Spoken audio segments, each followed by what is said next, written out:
Mike Tirico from the class of 1988 is joining us now. What does this mean to you, this 150th? It's obviously a significant milestone in the university's history, but as someone who's been affiliated with it for so long, what does this milestone mean to you? Yeah, it means a ton. I'm thinking now this is 36 years of my life pretty much that I've been in touch with Syracuse, associated with Syracuse in some way. So it's a small fraction of the 150, but I think of Syracuse as such a special place. Met my wife there. We got married on campus. Started my career there at WAER and the Daily Orange briefly before that. I know a lot of WAER, FM 88, Z89, UUTV, which is what now Citrus TV in many ways. A lot of alums out there who experienced that on the media side.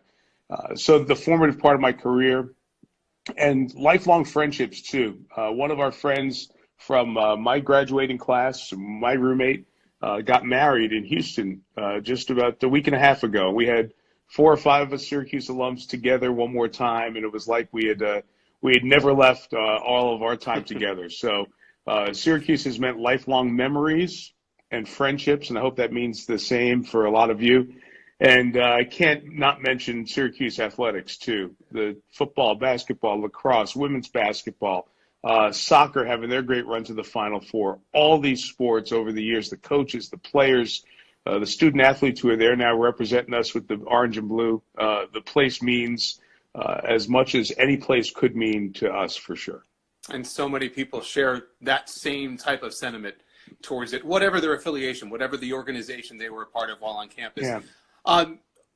Is there a specific memory, a certain time that you can share in this kind of forum that stands out from your time as a student? You mean we're not going to talk about our nights on Marshall Street? Okay, we won't. Good. Anybody remember the Baskin Robbins down on Marshall Street? If you're of a certain class, you might remember that.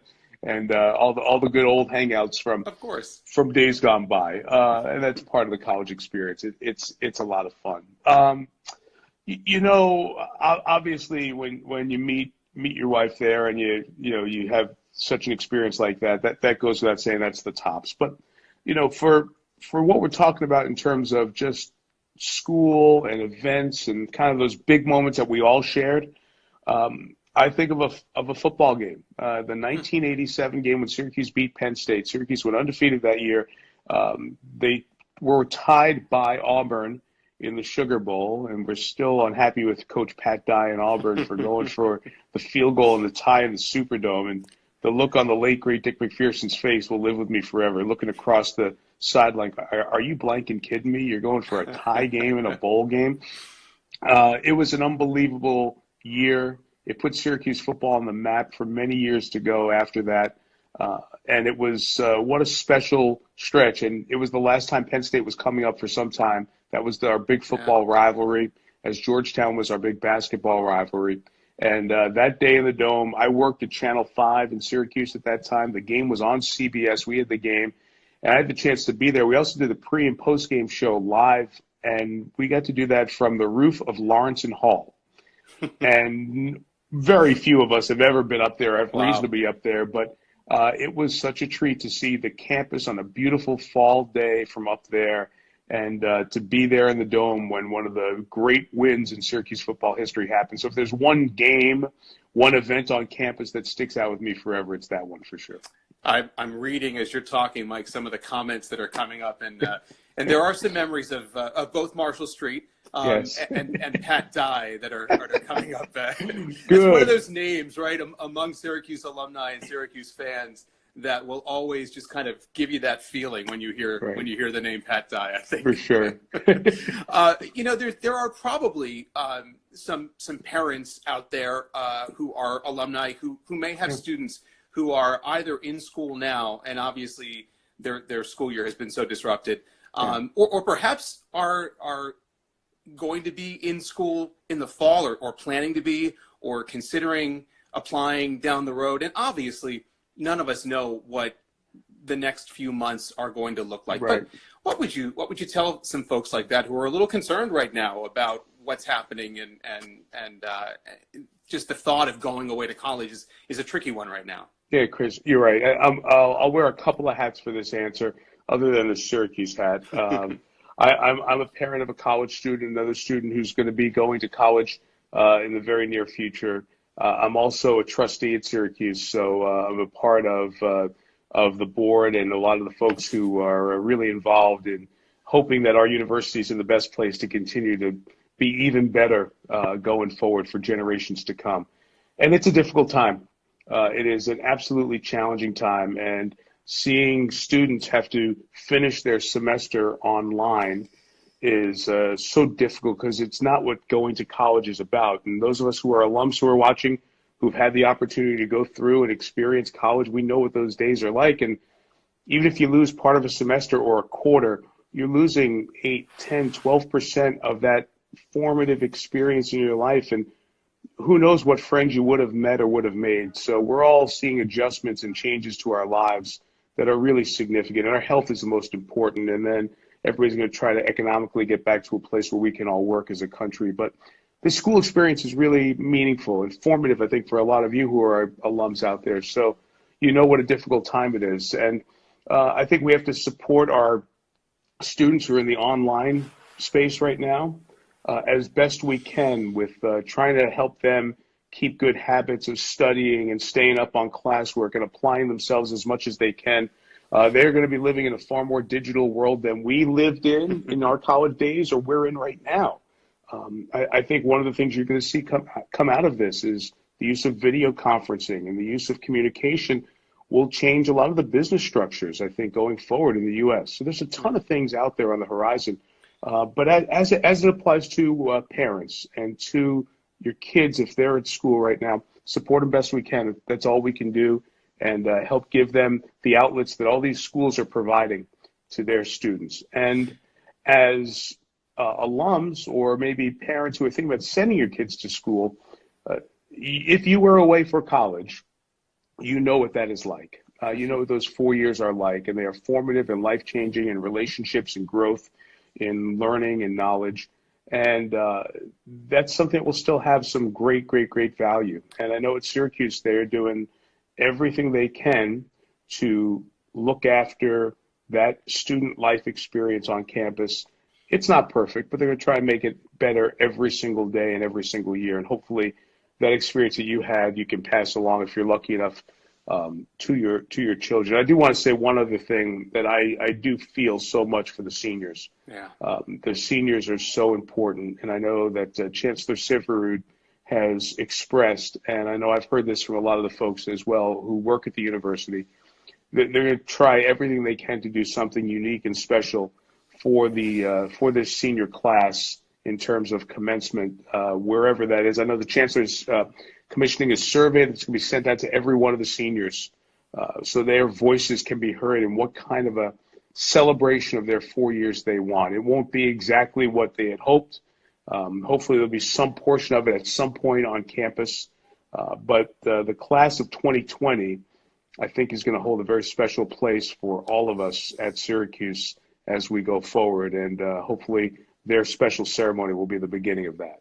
No doubt about it. I can tell you, I'm fortunate enough to be an adjunct faculty at Newhouse, and I have freshmen and a few sophomores. And one of the things that they have expressed to me as they are transitioning to this kind of new normal of online classes is how much this is making them appreciate what they had at Syracuse, and how much it's making them look forward to getting back in August. The opportunities, the organizations, the friends, just going to with their dorm floor to dinner is something that, they kind of took for granted to some degree. And now that it's gone, they're really looking forward to getting back to that. And we're all doing that in every walk of life that we have. The things that we did that were so simple that we can't do right now. Yeah. So hopefully we will find back to normalcy at some point, and to all those students, embrace that orange spirit that we all have and help spread it in a very good, healthy way, and be ready to jump back into campus life in the fall. And hopefully we'll all be in a place to do that. And like you said, don't take for granted those moments. They're really special. This is not a 4-year deal. You come to Syracuse and it's with you for life. And certainly you talk about that. But why do you feel it's important to stay connected? I think for me, because I'm so thankful for the people I met, the lifelong relationships, the experiences, the growth, the opportunity to learn, and the great caring of the Syracuse community when we were there, whether it was professors or your residence advisors. Everybody involved, staff, whether it was in Newhouse, I also dueled in Maxwell. No matter what the school, no matter what the place, there was a great passionate caring about the people who were students at Syracuse. Let's be honest. We do not live in the best climate for college, right? It snows. You don't say. It snows every once in a while, perhaps yesterday. Even today or yesterday. Yeah. And perhaps, when spring happened, right? So that happens, right? That toughens every Syracuse alum. No Syracuse alum is miserable when the weather's bad. We make the best out of a tough situation. Yep. And I think we've learned how to do that over time. And I think that builds some of that character and that fiber that a lot of us have. I really do. I really do believe that. And we see it in our sports teams. Yep. We see it in the resiliency of our alums. And at a time like this, we're going to see it right now. And that's why I've loved staying connected, because I love being able to give back. I don't think my family made some sacrifices for me to be able to go to college. And I don't think I can ever repay everybody in a way that I feel that I've satisfied for the opportunity and the experiences of a lifetime that I got at Syracuse. So I'm hopeful that by being involved in the university, I can pay it back in some small way.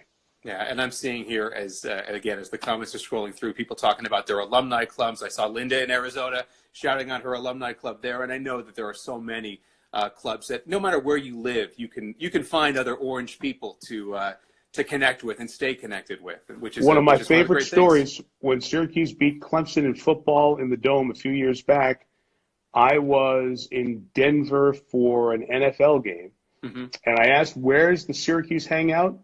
And there were only about 15 or 20 of us, but it was in Denver on a Friday night, and we got to watch the game together. And I didn't know them, and I made friends right there just because I walked in looking like this. So that's the joy of it. Somebody will stop you from across the room, across the airport, wherever you are, when they see this, like, Hughes, did you go to school there, or family or friends?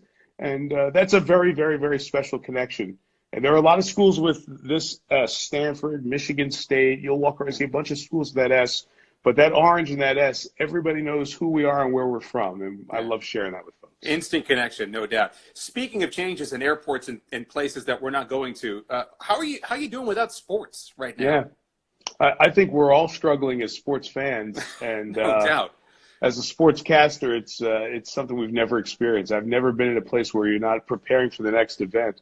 I was rather busy today with the postponement of the Olympics. We've done a lot of interviews and coverage on that in a remote world that's changed significantly. But it is certainly odd. You realize how much you love March Madness and how much you love sports and how much you love rooting for teams. And it was funny. I was doing that thing that old dads do. We talk about the good old days of sports.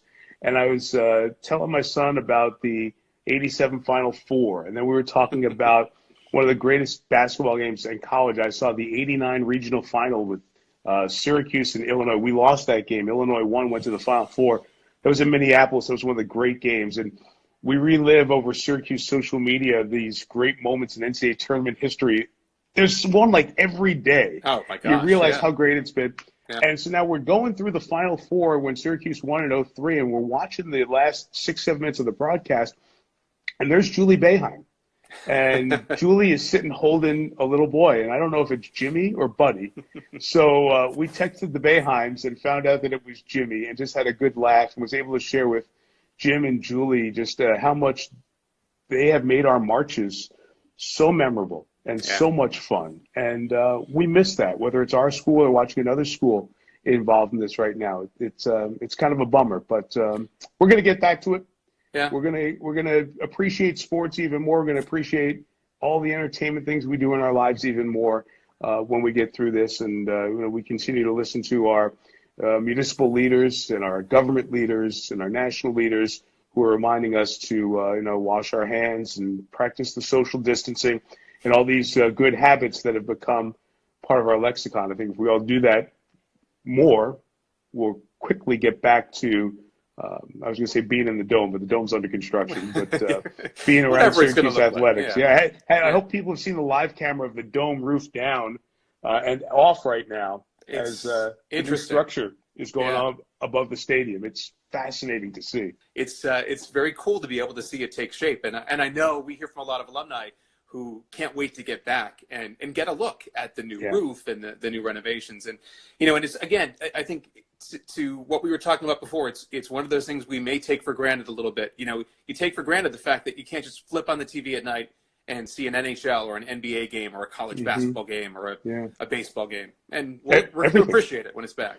We certainly are, and we'll appreciate getting back to work and broadcasting those events. And that's one thing that I'd love to say and share, that one of the reasons, the main reason that I went to Syracuse was because of the tradition of the Newhouse School and the sportscasters with Marty Glickman and Marv Albert and Bob Costas and Dick Stockton and Len Berman earlier, and then a lot of folks who I've met along the way. And the thing I love the most is that when I travel around, so many of the women and men who work in the sports industry or the news industry are Syracuse alums. The correspondent for CBS News at the White House is a Syracuse alum.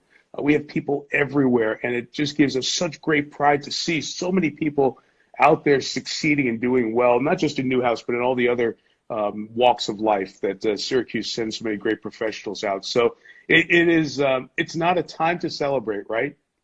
Because of what's going on in the world. You don't feel like we should be out there having fun and all that stuff. Yet, it's a day to appreciate what Syracuse has meant to so many of us.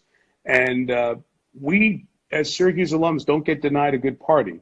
So we'll just put this party for the 150th on pause. And everyone's house will be so pared down to the necessities, and all those projects that you've put off will be taken care of.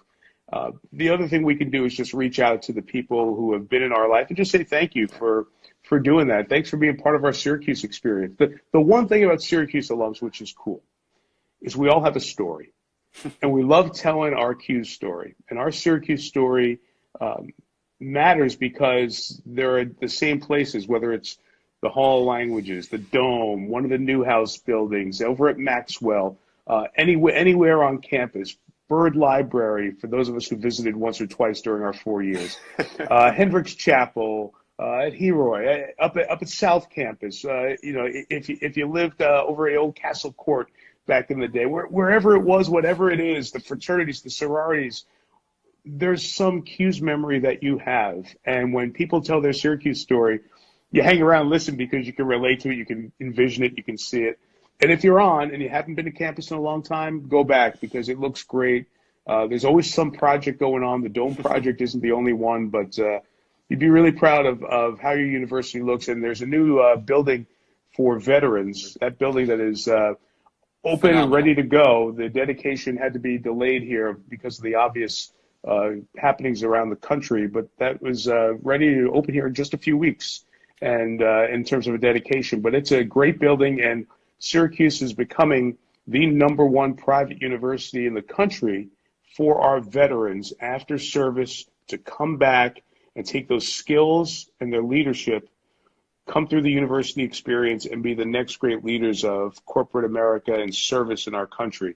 And there's been amazing work done with our Veterans Resource Center. And hopefully, if you haven't checked that out, go online and check out the building, but the program as well, Chris. Yeah, it is a phenomenal building. It can do so much for so many people. Mike, thank you very much for spending a little time with us, keeping the social distance thing. We appreciate it. And helping us, put into perspective the 150 years of Syracuse University and what it means. We all have our own stories, but again, it's that orange spirit that brings us all together.